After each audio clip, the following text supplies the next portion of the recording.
Welcome out to another episode of It's All Been Trek Before. This time, Heart of Glory. Just Heart of Glory. Heart of Glory here on It's All Been Trek Before. Check out everything else at IABDpresents.com. Become a Patreon supporter. Also, speaking of It's All Been Done Presents, the mothership It's All Been Done Radio Hour, back at Mad Lab next Saturday, March 14th. 5 o'clock? 5 o'clock? We're still 5 o'clock? Go check it out. See the latest, maybe universe journey. You guys know that. It's Star Trek-y. Lots of cool new stuff going on. Get caught up with the guys in person. Mad Lab tickets on sale right now. madlab.net. And right now, you can capture some glory there. Right now, Heart of Glory. It's all been Trek before. Welcome out to another episode of It's All Been Trek Before. We got a full complement here. We do. Hello, this is Steven. Well, I used to be on Full House. My name is Keith. Nobody will get that joke because I'll cut it. Chewy Jerome. Maybe we'll stick it at the end. We'll see. Keith, you've missed far too many episodes this season. It makes me sad. I'm glad you're here. Good to have you back. Thank you. We're here to talk Heart of Glory, which I would say is the first Klingon episode of Next Generation. First impressions? It was interesting. Yeah. I think it's one of the better episodes, honestly, just so far. I mean, so far, it's going to be at the top of the rankings. we're back to recency bias things, I think. But no, this felt fleshed out. This felt something like. I have some other comments about that as we go along. But I mean, yeah. Yeah, I thought it was interesting. I thought it was, for the most part, true. And it went a lot of different directions. Mm-hmm.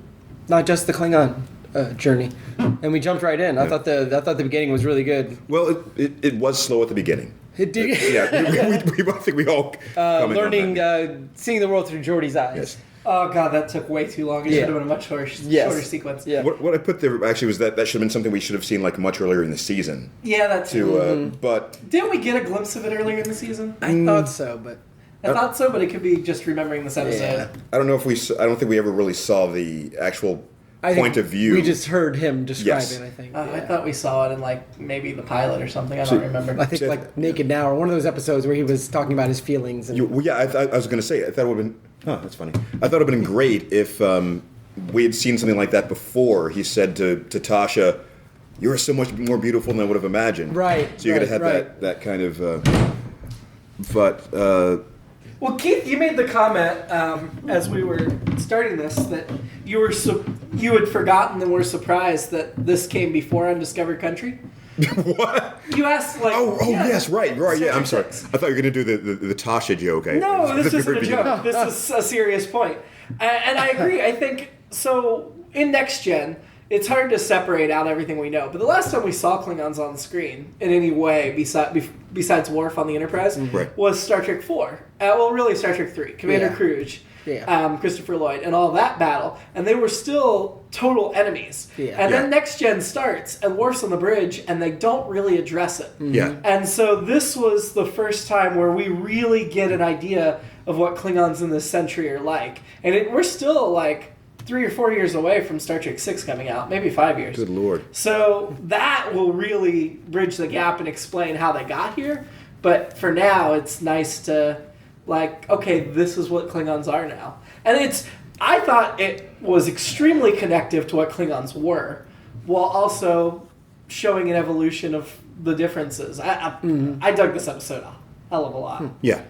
Also, one of the, just purely from a character development standpoint, Worf has developed so well in this episode. It's one of the best character development episodes we've gotten yet. Well, yeah, it's like light years ahead suddenly. It's just, I'm surprised at how little we'd gotten before that point. I can't remember. I think, the last episode, I might have even made the comment that they were starting to force in some characterization for him, just in time for this episode to come up. Mm-hmm. Even that was just such a huge leap toward this. Yeah. I think this is the episode where Worf really became a part of the main cast. Yeah. Because he really didn't have a lot to do this season until now. And also, it signaled the beginning of the end for Tasha Yar, because she had hardly anything to do. Except when she acted like every member of the original crew. But we'll get to that. Yeah. Let's start at the beginning. Okay, first thing we get is, there's battle. Worf's there's battle, we gotta go help. And Riker's first reactions, should we separate the saucer? Yeah. And I'm like... Oh, I didn't catch that. Oh, that's went funny. right to it. Other than... So they did it in Encounter at Farpoint. I don't think we see it again until the films. But it just seems like Riker's like, oh, this is a new toy, I want to play with it. But it's not a new toy, because we know from the technical manuals the original Enterprise could do it. They just never showed it. I think that's Riker's answer for everything. Well, Separate? Yeah. Well, So I guess we should separate the saucer. What? No, we just went into I guess we orbit. should break up now. Yeah. Maybe he wanted to do that so that he could command one half of the ship. Maybe. It just felt like a ridiculous jump. I figured you were getting to the point that it's probably just a writing device for the people who were tuning in and didn't know it was possible, so they can Sure. introduce it for the But they're not going to Still do it can- again because it costs too much. Well, yeah, but if, We don't see it again until the movies. no, my point for the later in the Right. episode when it becomes a plot device of one of the Maybe- Klingons trying to separate the saucer, they had to bring it up again because people were rushing it. Oh, that's a good Yeah. point. Yeah. And there may be an episode too they separate. Maybe Best of Both Worlds. I don't remember, but I feel like it's a long. They don't do it often for sure. Then they mention the Romulans, and Picard's like, "There's a name we haven't heard in a while," which I appreciated because it immediately caught us up with where Starfleet Yeah. Romulan relations Right. are, which is still tense, but not. They don't have a lot of contact. Right. And then we never got Romulans, so it was a total tease. Yeah. Do we know who the Talarians are? Did I forget who they are? That's a good question. Because they say it like we should know, which of course they should know. We don't, but Which is kind of impressive in certain ways too. Yeah. If it's just like a little throwaway, like, Right. there's these aliens. We Yeah. should, you know. So, But- when I Google it, the Talarians were a warp-capable humanoid species from the Talarian homeworld. However, they are a species we will see. I don't believe we've seen them yet, but Memory Alpha has them credited with an episode of TNG and an episode of DS9, and there's a picture. So, That's even better. Yeah, it's just like a little tease Alright. for like later. they are xenophobic. okay. They wear gloves when touching aliens. Well, you should. They're very competitive. They like games, tests, and competitions, which I kind of feel like may play a little bit to what the Klingons are doing here. But really, I think it was just a name they threw out, and then later they're like, "Hey, remember we need an alien? Didn't we Oh, say that's a name true. once? Yeah. Let's develop them." Because actually, there's a lot here in Memory Alpha, so they must get really developed. Even though it's only 2 episodes, one next gen, one DS9, they must get pretty well developed. So they had just taken over that freighter or They that had. ship, right? Yeah. And then So- destroyed their own Klingon vessel. That's right. Yeah. Yes, Snugs. He's calling somebody to their death. Okay. Yeah, I'm not disappointed we didn't see the Romulans because personally I'm not a Romulan fan. Right. But I don't know if you guys would have been like, oh, I wish we would have seen them. I always want to see Romulans, but I thought this was the most interesting the Klingons have been in a while. I think the Klingons were much more interesting than the Romulans in the original series and in the films. Are you always excited to see Romulans or are you always excited to see Joey Linville. I mean, Mark Leonard, Balance of Terror, great Oh, true, episode. true. So I thought the Klingons were just too simplistic. Well, I shouldn't say too simplistic because Air No Mercy is a great episode, and and they're doing devious things that aren't just we kill and whatever that kind of stuff. So maybe I'm oversimplifying the Klingons. It's hard for me to separate, like, Yeah. this is all we've seen the Klingons so far, Right. from what we will see, Right. which... throughout Next Gen, well into Deep Space Nine, in Star Trek 6, we get so much development for the Klingons. Yeah. They're probably the best developed species on Star Trek by the end of this. Yeah. Even Vulcan, even Yeah, I think Klingons Oh, wow. are very developed. or even Borg actually. Once we get Yeah. through I mean, Voyager. we'll get a lot of Borg. I feel like Star Trek late in the game decided to develop the Romulans, and they're still developing them in current shows. Star Trek Picard's going to develop Yeah. the Romulans a lot, but yeah, we're just getting there, like in the last few films and the new stuff. I think that is why I would say that I'm usually excited to see Romulans because I don't remember anything. Yeah. Probably because there wasn't very much. They were just kind of like referred to very secretively. So it's Yeah. like, wait, okay, what was it again? You know. Well, Steven So- reminded us just now that the 2 episodes of the original series that had Romulans were actually good episodes. Yeah, they're really good. They just, I don't know, I just always found them a little boring and a little like, oh, they're just Vulcans. And I think that's A little probably the devious. writers couldn't figure out a different direction to go with them, other than they're kind of like the warring Vulcans or whatever. But Yeah, I will say something we've learned recently about the Romulans in Star Trek Picard, but that's always been a part of their species. They just never talked. They do not do artificial life forms at all. They don't have anything like Oh, wow. our Alexa or Siri. They don't develop any artificial intelligence. They use computers for computing, and that's it. Which I think is not that we Wise. need to know it now. Right. No, I don't think it's wise. I like artificial intelligence. I don't think we necessarily need to know it now, but I think it's kind of cool now that we're going through these episodes to keep that in mind. yeah, and how we view the Romulans. But I wonder if that's part of their whole Roman kind of thing, because they had centurions and all that stuff. Yeah. And Yar. So this is a strange episode for Yar, in my opinion. First of all, when we're on the bridge in that opening sequence, she's like not talking at all. Worf's doing her job for her, which felt kind of foreshadowing and also weird and odd. And as this episode was going on, I at first was like, Yar really has nothing to do and she's wasted. But then I realized they send her to the transporter when there's a tricky transport to do, so she's True. the Scotty. that's true. Then she says She pulled it hailing off. frequencies open on the bridge, so she's the Yura. And then later, she says that Klingon's dead without even approaching him, so she's McCoy. Yeah, there you go. So she's basically every That's character very in the good. series. Well, especially since Crusher and Troy weren't in this one. yeah, near good. near Wow. Crusher. Wesley wasn't in it, Beverly was. Oh, was she? Okay. A little bit. Oh, that's Oh, right. That's right, right. yeah. Sick bay. That's Yeah, right. That's yeah. right. Again, it comes right back to maybe more writing devices that you wouldn't have thought of if they knew, and they probably did, that she only had like a couple more episodes left. It's sort of like a passing the torch thing. I don't think... Well, I mean, showing that Worf is capable of doing her job if it came to it or something. Yeah. I mean, I don't necessarily think they knew at this point they were gonna. She only had a couple episodes left, but I do think she was getting frustrated with not getting a lot to do, and they didn't know how to write for her, and she was kind of a wasted character. Really? Yeah. Troy felt the same way in this first season, and as you noted, she was out of this episode. This wasn't the first episode she I think was out. we've missed her a lot lately. She's missed a few, and Yeah. Marina Sirtis has said she thought she was going to be fired after season 1 Oh. Wow. because they didn't know what to do with her. Instead, we get to keep her. We get rid of Yar, and we get rid of Beverly Crusher. But Well, I guess she got her way. of the 3 women that started the series, Troy's the one left standing in season 2. Now we go into the visor sequence, which I call visor vision. He called it his visual acuity transmitter. Is that Whatever. Something the like VAT? that. It was the toy he and Data were working on. Yeah. You can't transport it with on, which actually made sense to me because it's a delicate piece of equipment and the Sure. transporter probably messes with it. But the whole sequence with his... I've got a bunch of notes about this sequence, and I just thought the whole sequence was pretty dumb It was weird. and way too slow. It was. I kind of liked it to a point. I mean, I think even. I mean, the show itself was like, can we move this along? I mean, they actually said it in the show. Like, I mean, the show agreed. Like, we got to move on with the rest of this. And I thought it was gonna like be some kind of like, oh, this is gonna pay off at the end, kind of. I mean, I guess it did with the fault or whatever, though, right? We found really. that, but Yeah, but there was still no sense of urgency. It was like, Oh. okay, we got 4 minutes, let's hurry. No, Well- we got 5 minutes, maybe less. Let's just keep. we did have elbows the along. transporter fake out, but Yar pulled it through. But yeah, I mean, I thought it was interesting. I thought it was interesting that for Picard to be like, oh, this is the whole deal, and it seemed like half the bridge was like, yeah, we know that this is how it works, and maybe half of them didn't.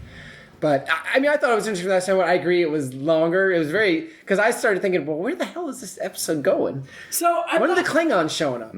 I'm not upset that we saw the visor. I'm just Yeah. upset the way it was handled. Okay. I felt it was. So the music was so stupid. Yeah, it was. And then they made the metaphor about Geordi saying like block noises out in a crowded room, Right. and I'm like, does he block out that music? Because it's super annoying. That stupid wonder music. We have Picard saying, "So hit the nail on the head over the top." Now I'm beginning to understand him. Yeah. And then he doesn't recognize Riker, who's clearly a humanoid Right. life form. They didn't make him look that different. Right. And then the whole talking about being a jumble, and then the fissure Geordi saw that was going to buckle. When we saw it through his vision, it looked like the piece was like coming out of the wall. Right. And there was a flat wall. Right. That didn't make any sense to me. Well, I guess it's like if he had Superman's magnified. X-ray vision. But it was a giant thing bucking out of the wall. Well, that's the thing. I think it was supposed to be like a magnification, but they didn't really communicate that well enough. I don't know. I think they just didn't communicate with the visual effects to Right. the dialogue. Maybe. I think that's exactly it. I think that's one of the other things I was going to get to is just sort of like what they were able to represent visually probably wouldn't have been caught up to. I mean, Yeah. for special effects standards to really get what was going on there, and so they were probably just saying things without even seeing them. Oh yeah, the writer was probably envisioning something totally different. And I think we're supposed to think that Geordi's interpreting so much more out of these signals than we get. Right, right. I think so. Well, and how long do we think this crew's been together now? Less than a year. Okay, so I guess it makes sense that Picard wouldn't have had time to be like, hey, show me how this looks or whatever. Yeah, and no capability either until now. that part makes sense. But doesn't just like, do you have to say it so blatantly? I'm beginning to understand him. No, I was going to get to that too. I think the writing was very clunky and retracted for that whole thing. It was I liked the idea of what they were doing, but the execution, as you were saying, it was just sort of like fair. they kept. It was very tell not show in that sense of like we have to make. But this is also. I think a lot of my comments coming up in this are going to be like a sign of the times kind of thing with the way people would have understood race relations, science fiction, a bunch of other things like that for the mainstream audience that kind of, we had to walk everybody through step by step. I don't understand what this means. Can you tell me what this is? Yeah. Oh, wow, I understand, that kind of thing. I think that's fair. I mean, I will say, if the whole episode had been the level of quality from this Pfizer thing, I would be talking very differently. And I think it's a testament to just how great the episode was, that as I'm talking about how great the episode is, I completely forgot about that whole sequence. You know? I did have a possible payoff for it. Okay. I was hoping when they came up to, they were talking about the door being jammed, it would cut to the Geordi vision, we see what looked like jelly on it or something. Uh-huh. Yes, I'm sorry. My alternate episode is just Geordi after hours forgets to turn it off. And he's just having some self-time in his quarters. Or, maybe... And he comes on the bridge. Maybe there's an ensign in the, I think Data's on the bridge alone, doing the night shift. And that comes on the screen. And he looks at it, and then he slowly puts his hand down and starts mimicking because he's trying to learn what it is to be human. Yeah. I'm going to tack on and make it our alternate episode. Fair enough. Well, maybe Larry can use that as a training video or something. Oh, or some kind of Talk about Schengler. It's all been in radar. Okay, yeah. Subscribe. And in like 10 months from now, you'll get the Larry joke. Oh, God. Speaking of bad dialogue, right before they beamed over, Picard goes to Riker. Everything about this seems wrong. And Riker goes, agreed, it smells like a trap. Which, first of all, Picard just said it's wrong. You don't need to say it a different way. We got that it's wrong. But also, both of their dialogue was really bad. I liked everything up until then. I thought the opening was very moving forward, Yeah. We talk about improv scenes, start in the middle. I thought it started... There was still a little bit of exposition because they had to have some just to bring us up to speed. But I thought it just jumped right in all right, here's where we're going. We're going to the neutral zone, blah, blah, blah, blah. And it was the time Riker left the bridge to start the away mission till the time they found the Klingons that sucked. Yeah, and why are there still no security guards on these landing parties, away missions? They're fine. Data was there. Yeah. Yeah, is that... You can do You don't everything. need the security if you've got Data. He's faster. I do want to know why they didn't bring any type of breathing apparatus with all that toxic gas. Yeah, just a thought. And then they didn't even go to sickbay and have Crusher clean their lungs after. They're just like, it's fine. Maybe the beaming back would do something. I don't know. I mean, you can decontaminate, but in those circumstances, I don't think Yara was thinking about that. No. The fake out with the transporter was just also dumb, in my opinion. I mean, I get why you can't transport right next to the engine and they had to get away from it. Right. So I got that part of it, but just first, if it's going to be a tricky transport, why is Yar at the station? Where's the engineer? She's just that good. That she must be. I disagree. But No, I didn't write this down, but I called it the transporter was in JK mode. I was curious why. So, to me, I thought they were setting Yar down for security, not to run the transporter. Right. But I didn't get why they were what I sending thought. Yar down, because the only thing that was prompting him to send security was there were Klingons. But they're at peace with the Klingons. So why do you need to send your security chief down Oh, that's good. Wait, yeah. did they know it was a Klingon ship? No, but at this point they found Klingons, because we get the Worf head turn. Klingons! Yeah. And then that's when Picard said, Yar, go to the transporter room. And I'm like, but the Klingons are your friends. Why are you worried about... Yeah, well, that is interesting. But conversely, I was going to point out that I liked that when it came down, they found them in the room. It wasn't like we've got a debate here going on. It's just sort of like we're going to leave. Okay, let's go. Yeah. It's not like should we take them? No, how dare you save us? No, it's just let's just go. yeah, And so They're that friends kind of, at this point. well, yeah, that's what I'm saying. Yeah. They jumped ahead and showed us that without Yeah. I definitely suddenly, initially when they saw Klingons was like I was in TOS mode, uh-oh. Yeah. And then and then I remembered, oh yeah, that's right. They have a Klingon with them. No, I think the episode got good as soon as the Klingons showed up, other than the transporting fake out. And I liked the way it was handled where Data's like, I'll carry him. No, I will. Okay. Yeah. Like, no fight. Right. No, let's just do it. That was good. Any other notes about the away mission? Because my notes pick up after it. I put that the transporter started crying from the strain. The sound effect they did with it, like. It was, it was, So after they transport back, Picard's like, I'm going to the sick bay, and Worf's like, can I come with you? And he's like, sure. And then as they're walking into sick bay, Worf's giving Picard a status report. Where? Like, he was with Picard the whole time. Right. If somebody gave Worf a status report, Picard heard it. That's so why fair. is Worf giving Picard a status report? That's a good point. Maybe isn't Like, he? if they were talking about their weekend or something, that would have been more realistic. Isn't he what the communications officer was at that point? He's a bridge officer. I don't Yeah. think he's specifically communications. Wait, what does he do? I thought I would have sworn that was. I think my impression of, and I may be wrong, but I think Worf and Geordi are both on like command training, so they're learning all the Well, different everything. stations. and Interesting. They're like non-specific officers on the command track. Until season 2, when they both get to be department heads. That makes a lot of sense. I would have thought about it that way. So we get the sick bay scene with the yell. I'm sure Keith has notes about the yell. Actually, well, not really. That was just sort of like it was there, and you guys can. But you knew it was coming. Though. Yeah, no, yeah. Now you mention it, it was funny. That was one of the things that I'd forgotten. As we're going through these episodes, I always end up remembering at some point. I saw the episode when it was originally airing, Yeah. but it's so hard to keep track of all that stuff anymore. Decades, how long it's been, I guess. 30 years. And so I just 32 years almost. yeah, I'll hit a point where I go, oh God, I remember this little thing from it, and just suddenly out of nowhere that popped in my head. The morning. I didn't remember that. I thought it was kind of pretty cool. Oh, yeah, I've seen it before. I was a little confused why they said it was the first time outsiders had seen this, because they've been a piece for 100 years. I think Right, somebody would have seen it by now. yeah. And yet Data knew all about it, so he could explain like what the yelling was. Right. So, like, the Klingons, I don't think would just tell the Federation, hey guys, we do this ritual, this is the thing. I think they would have seen it, and then they would have been like, hey, why do you do that? And then the Klingons would be like, to warn the dead. Yeah. Okay, but yeah, I thought it was super unnecessary for them to say, no outsiders ever witnessed it Right. before. Right. Yeah, that was a bit much. I mean, we'll see it plenty more as the shows go on.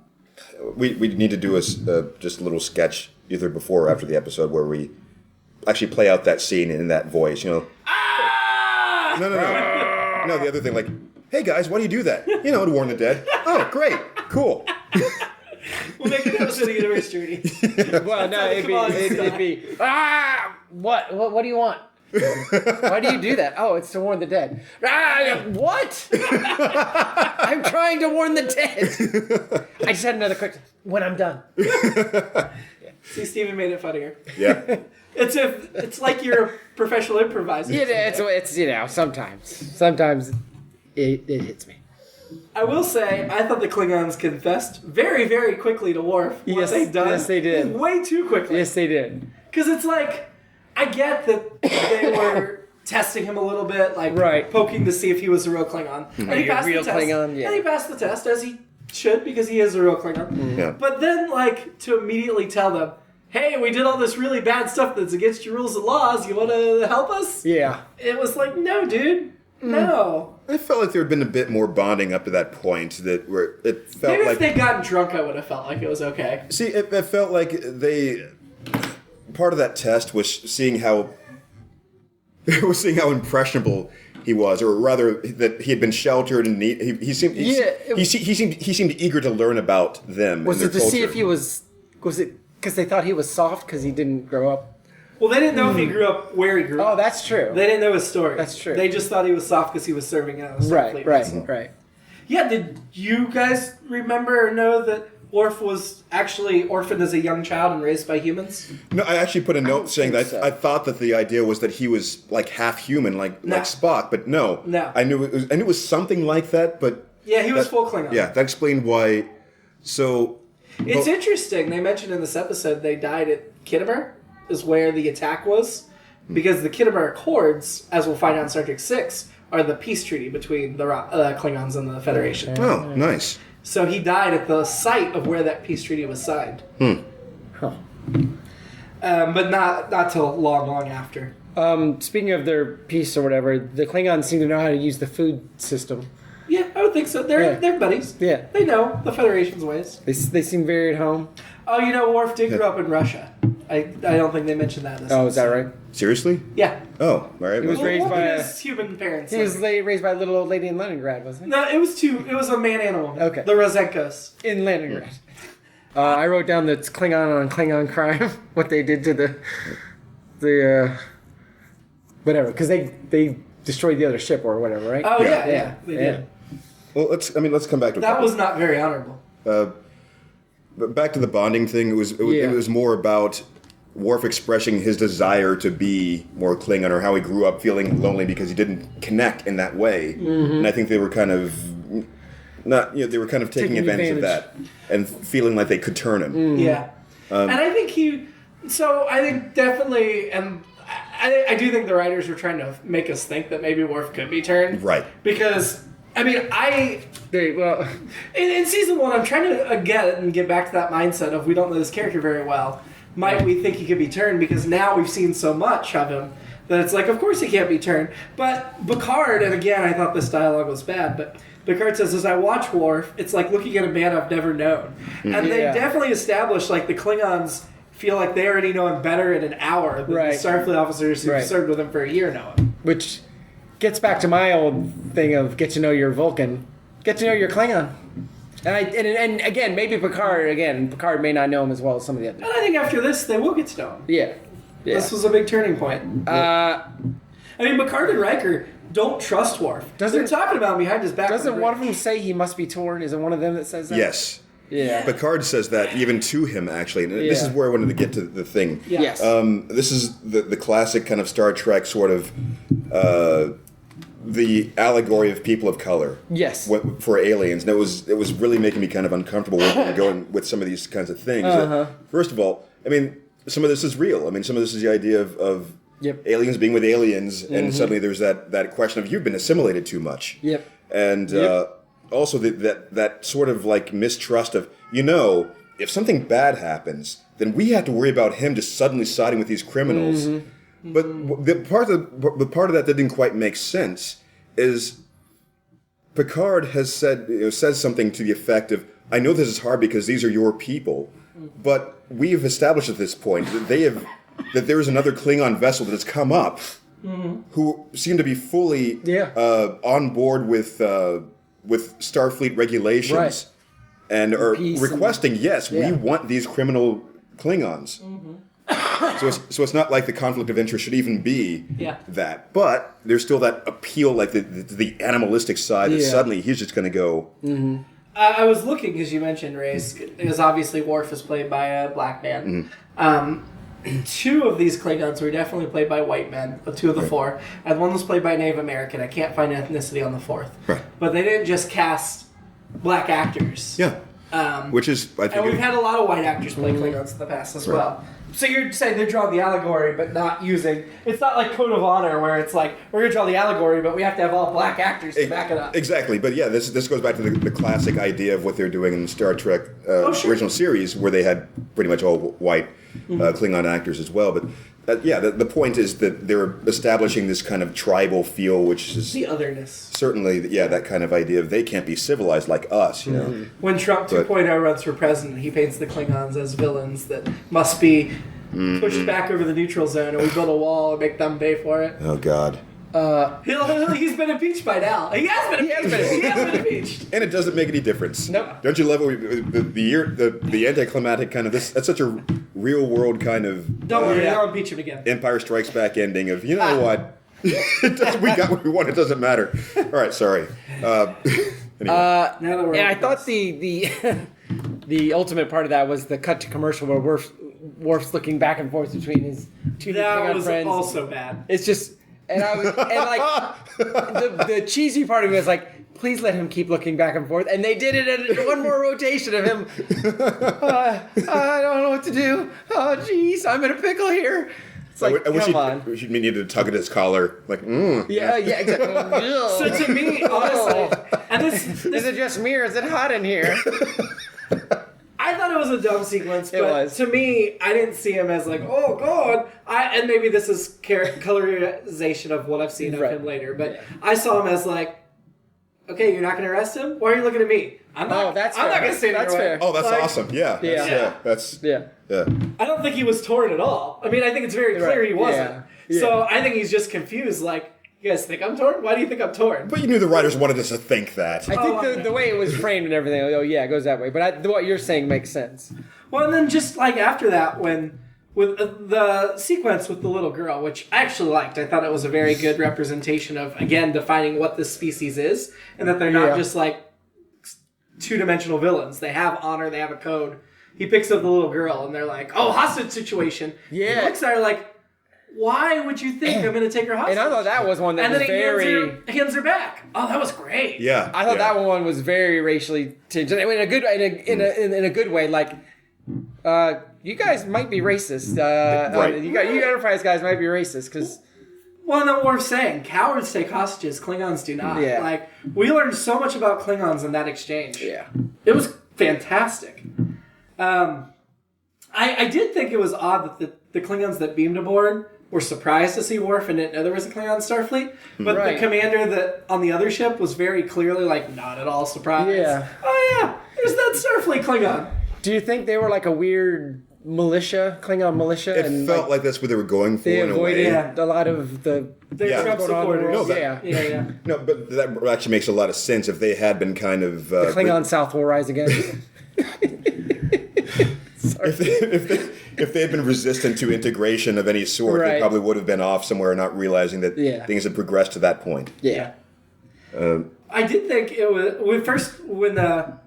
I thought the Klingons were very poetic in this episode, which again is something they're going to develop a lot more. That species is poetic. Some of the things Worf said, and some of the other Klingons. Going back to maybe the sickbay portion, or when they first arrived on the ship and so forth, I even noted here and kind of made an addendum later on. This is also almost goes into that kind of the person of color thing of they get there and they're like, well, yes, we're very compliant. We have very pleasant voices. There's nothing to be afraid of. There's nothing. And then as the episode goes on, they're just with Worf. They start to a bit. Was there? But then when they come to arrest him, they're like, "Not wearing a hoodie, not armed, bro. Yeah. Just take me peacefully." What was it? Oh, I liked it when they said he's only an empty shell. Clearly, these guys listened to our first 3 seasons of TOS when we talked about how when someone's dead, they're nothing. I thought it was interesting that the rebels and the Klingon commander use the same language to describe the dead body. No, Yeah. that's great. That's actually, very much an ingrained part of culture. Apparently. Yeah. Empty shell. I did. Actually, I think my dad used to say that. That's a different thing. maybe that's why. When they put together the weapons in the prison, they were playing the Klingon battle music from the movies. Yeah, I like that, and it also made me think that, why would Kirk and Spock be the only ones who always come up with weapons when they're sitting around in a trap? I can't remember. It's definitely a Next Generation novel. I can't remember which one. Probably a Peter David novel, where somebody asks Worf because he hands over a weapon, and they're like, "And your other weapon," and he hands over that, and they're like, "Oh, do you have more weapons on you?" He's like, "I have no less than 14 on me at all times," and I'm like, "That's why, because their belt buckles and everything are That's weapons true, that can be put together." Awesome. That felt very authentic to me. Klingons, you're always armed. Sure, you're always armed somehow.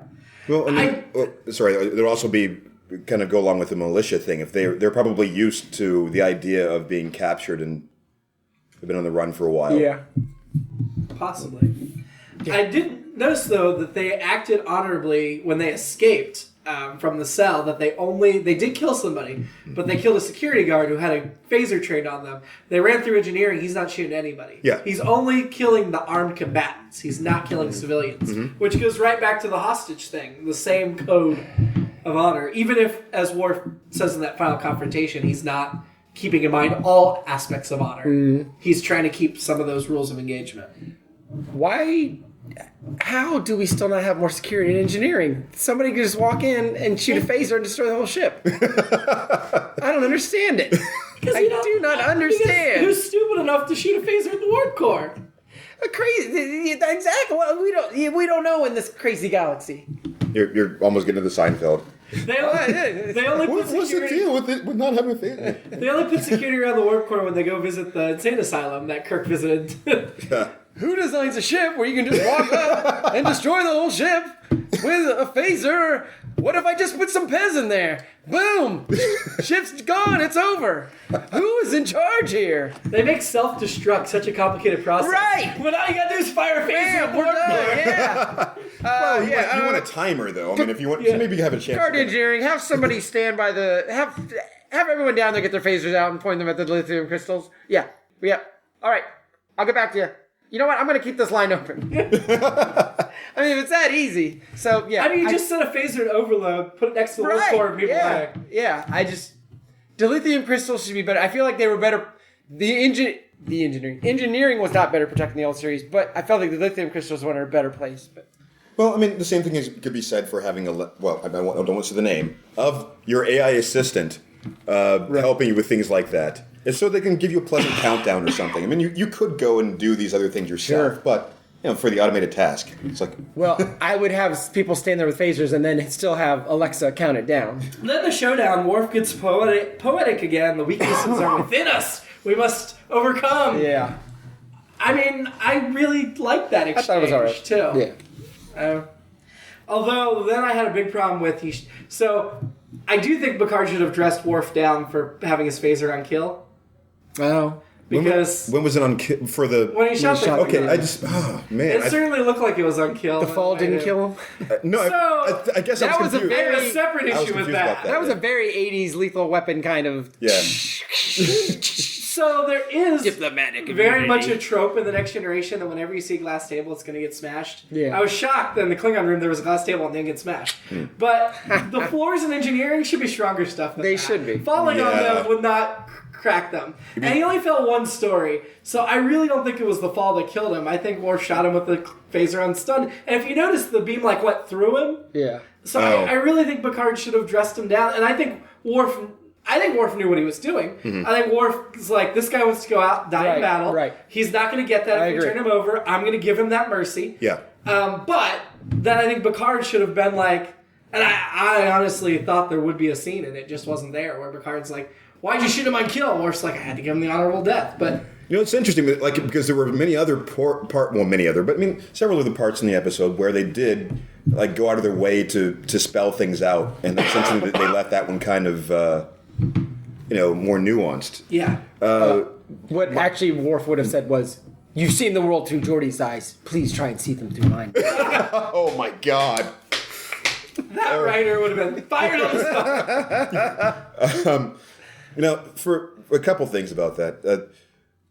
I guess I remember kill being they're just disintegrated instantly or something. Oh, that's a higher kill setting. Yeah. Oh, I didn't know there were other different kill settings. settings. Yeah, Right. there's a variety of settings on a phaser. Huh.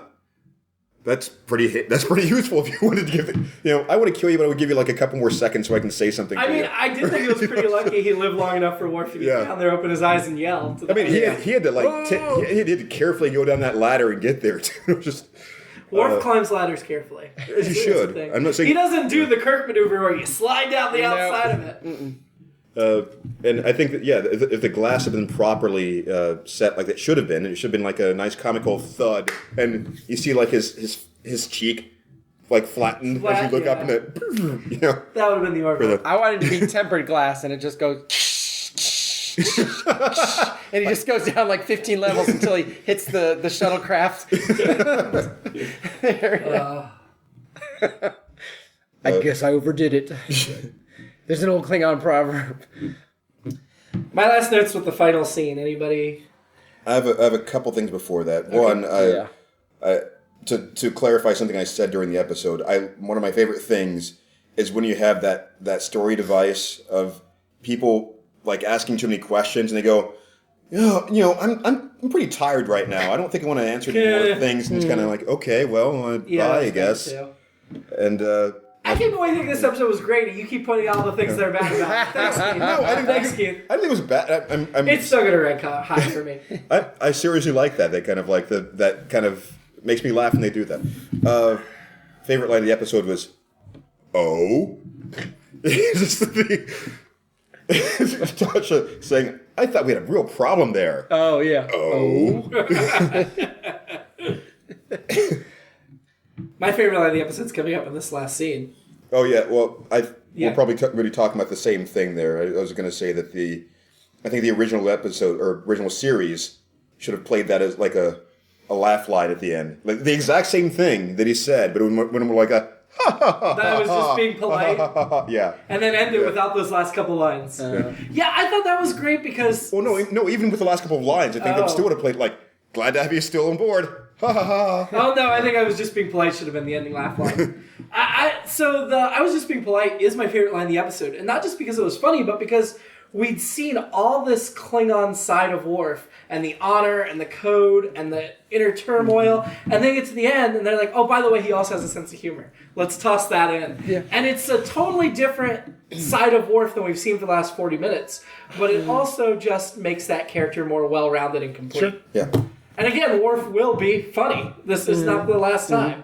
So I really like that. I was just being polite. Although I do think then Picard and Riker stare at him and he's like, no, seriously, I love serving here. And I'm like, he doth protest too much. Now they're going to think he does want to leave. And he's being polite to them. But, you know. Well, I didn't think he was being intentionally funny there. I think that really did need to be said, apparently, because of the way that whole... That awkwardness was. He needed to diffuse that tension. So when he was saying, "No, I want to serve here," I think that was serious. Yeah. I was just being polite. I think was funny. Worf has a sense of humor. Well, I think he really it does seem to have a really good dry reads on some things later on, some sarcasm. But and maybe you're right. Maybe he's not doing it intentionally yet. Maybe he hasn't figured that out yet. But to me, I don't know. Or the writers haven't figured out the character can do that yet. I guess maybe if he said that on DS9, I'd know he was being intentionally funny. But you're right. He may not be being intentionally funny. I had one fashion note. Oh, good fashion. I think we all commented on the boots, the Klingon boots. Yeah. Essentially, their whole outfit is the Kiss Army. Yeah. I mean, more or less. I mean, those were the uniforms from the movies. Yeah, we saw right. Yeah. And so it's very, very, very Kiss Army. What'd you think of the Klingon teeth? Even Worf's. I had it been like that all along. Yeah, okay. Worf's were better than the extras. The extras had like yellow, crooked. Yeah. But they gave the Klingon like clearly Klingons don't go to the dentist. The top row at least. Yeah. I don't know if I'd noted. Well, Klingons don't visit dentists. It's not. You're right. Maybe Worf hasn't had him in every episode yet. Now that I think. No, I was going to say that. I mean, maybe he has or hasn't, but I haven't really seen them zoom in on him like that. Really focused so you could see it. So well, we saw him in the guest stars a lot in this episode. Yeah. The other fashion note I have is, did it seem weird to you when it was a team of security officers and they were all wearing yellow, not red? Yep. Because yellow and red have switched to next gen. Yellow's now security. Okay. I hadn't caught that at all. And red's command. Yeah. If you would ask me, I would have just remembered. Oh, that was just they're all red. No, I noted that immediately. I figured this looks weird. I mean, get used to it because that's the rest of Star Trek. Yeah. We haven't talked about the guest stars at all. Commander Chorus was played by Vaughn Armstrong. He was obviously the main Klingon in this episode. He's best known for a reoccurring role on Star Trek Enterprise as Admiral Maxwell Forrest. He was also in the 1995 movie The Net with Sandra Bullock. He was in Clear and Present Danger. With the girl on the internet. He was in Clear and Present Danger with Harrison Ford. He's got 98 credits, he didn't have big roles in those movies. Yeah. And he's still active. I'd still take it. 2019. Yeah. But he's got... he played Commodore. It was Captain, then it was Admiral. Then in one episode it was Commodore. Maxwell Forrest in what looks like 15 episodes of Enterprise. And then he also plays the Klingon captain in one episode of Enterprise. Okay. So, and a Cretacean captain in another episode.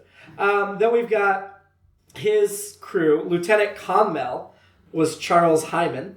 He was the one that shot as they were escaping custody. And he's only got 23 acting credits, and this is what he's best known for. He was also in the 1976 version of Taming of the Shrew. He was in Beastmaster 2. Wow. He was in Savage Dawn. So not a lot of credits for him. Then we had the Klingon that died right away. Kunavas was played by Robert Bauer, who is mainly a producer. He was not a producer on this, though. Again, 28 acting credits, but he's got, 15 producing credits. This was his only episode of Star Trek. He did do 4 episodes of Twin Peaks back in the 90s. And then lastly, Commander Canera was played by David Froman, who's best known for playing Lieutenant Brooks on Matlock. Huh. He was also in the movie Cover Up and in Hanky Panky with Gene Wilder and Gil I Radner. saw that. And then this is what he's fourth best known for. Ah. So he's got, not well-known actors. There's definitely some Klingons we're going to get to know a lot better, like Gowron, B'Etor, Lursa, Kalar. But this was I liked these Klingons. I'm a little sad none of them come back. Yeah. So Especially Chorus. That last guy, I thought the Klingon bridge, the aesthetics are better. It looks like a 80s club in Miami. I thought that was his office. Oh, maybe that's what And it is. did have That makes more sense. Federation of Planets logo. Is that what it was? Okay. Yeah, I was trying to figure out what that was. Yeah. He was definitely showing respect. Okay, well that makes sense that was his office, not his bridge. So their bridge is probably still the same. Yeah, I would imagine. He still has the growly, slobbery dog and all that. Now, Klingon ships have cleaned themselves up over the last 70 years. Any other notes? That's all I got. I think that's it. Okay, so let's get to the ranking of the episode. First of all... This is going to be tough simply because of trying to remember everything else. Like, honestly. Well, we'll start with the easy stuff first. How annoying was Wesley in this episode, scale of 1 to 10? I'm going to make it maybe a 1.5 because it was like, where the hell is he? No. I went 1. 1's our lowest, right? 1's our lowest. Okay, 1 then. Yeah. I'm going to say 1 as well. And Steven went 1. Yep. So, in, what was this episode called?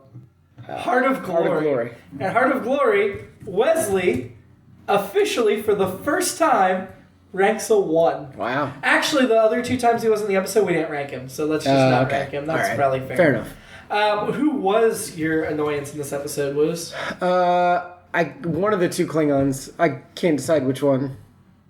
The leader or The one who died. follower? I think the follower. They all died. Yeah. So Conmel? Yeah. Okay. Keith, who's your annoyance? Maybe somebody on the security team. I'm not sure. The looks or Yeah. something about that whole thing of like Security. what's going to happen here. But it's That's fair. I'm tempted to give it to Picard for not trusting his officers. And the thing of like, wait, what is that? No, back to the left. Yeah. No, further back to the left. Turn your head. Turn your head. The other way. My left. I'm tempted, but I'm not going to give it to him. I'm going to give it to Yar, because she went from doing nothing to doing Scotty, McCoy, and Uhura's jobs, and still not making sense her doing any of it. So I'm giving it to Yar because I was very annoyed by Fair her. enough. Not because of Denise Crosby, but how she was used in this episode. Attractive men and women of Star Trek. Does Chorus do it for you? Or are you going to stick with Brenda Strong? I am sticking with Brenda Strong. You're with Tashanik? Perhaps was that a last Vulcan? Episode? Was it? Yeah, okay. I think she was Vulcan. She was in the training with Wesley. in the Oh, testing. yeah. Yeah, I'm sticking there. I'm keeping Oleana from the testing. Sure. And then ranking the episode. I want to start at the top if you guys are cool with that. Yeah. Right now, our number 1 is Haven, which was episode 5. That's the one where we met Lexana Troy. Oh, right. Okay, man. Yeah, that was a good one. Better or worse than Haven? Wow. I would say worse only because the humor in that holds up so well, I think, in Haven. That's true. That's probably That's my the wedding deciding episode, factor. right? Well, this episode. 10. Yes. how many I don't know Havens? why I said 5th. It was the 5th to be filmed. Okay. It was the 10th episode to be All right. broadcast. Yeah, I could go with that. This That is worse. reasoning, yeah. I Not as good. Yeah, I think this was better for character development, but Sure. this one did have weaknesses, and you're right, the humor was solid, so I'm okay with putting it below Haven. Right below that is The Naked Now. Oh, that's tough. I think it was better. I mean, for some of the objective qualities, I would have to say that you're probably right on that. It's just The Naked Now is so memorable, and also I don't think The Naked Now is memorable. The Naked Time is memorable. I don't find The Naked Now that memorable.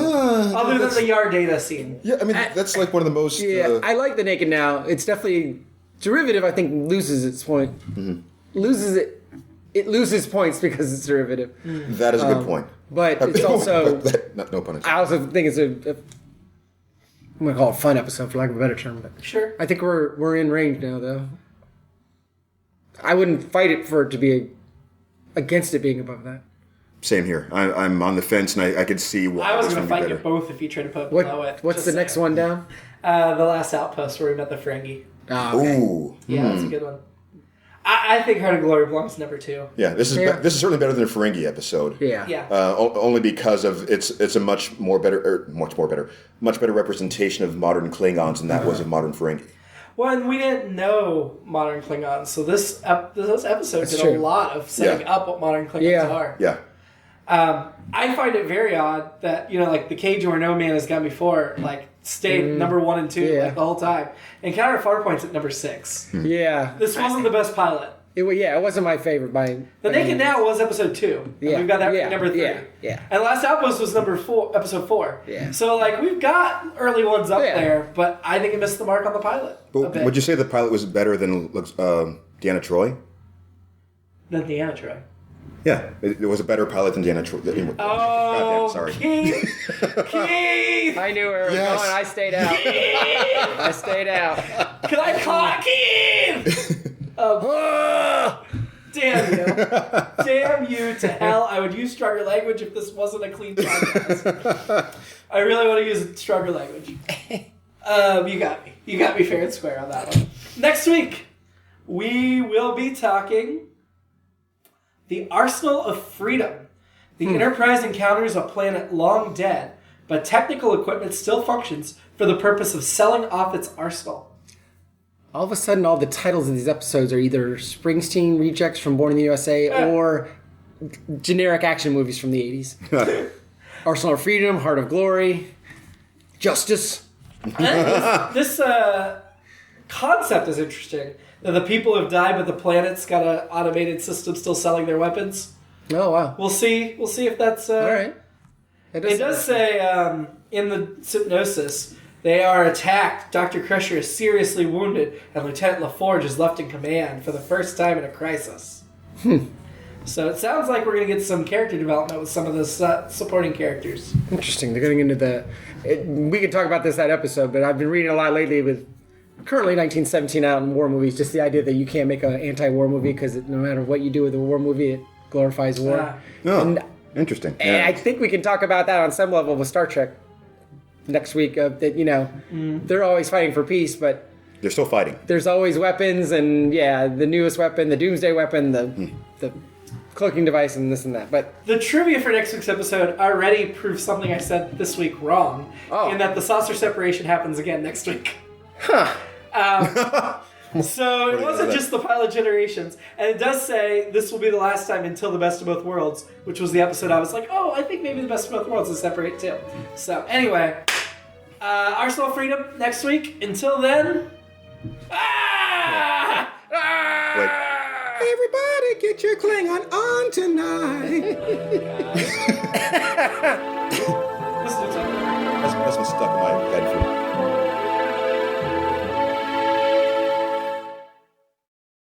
It's All Been Done presents. Who's got the time?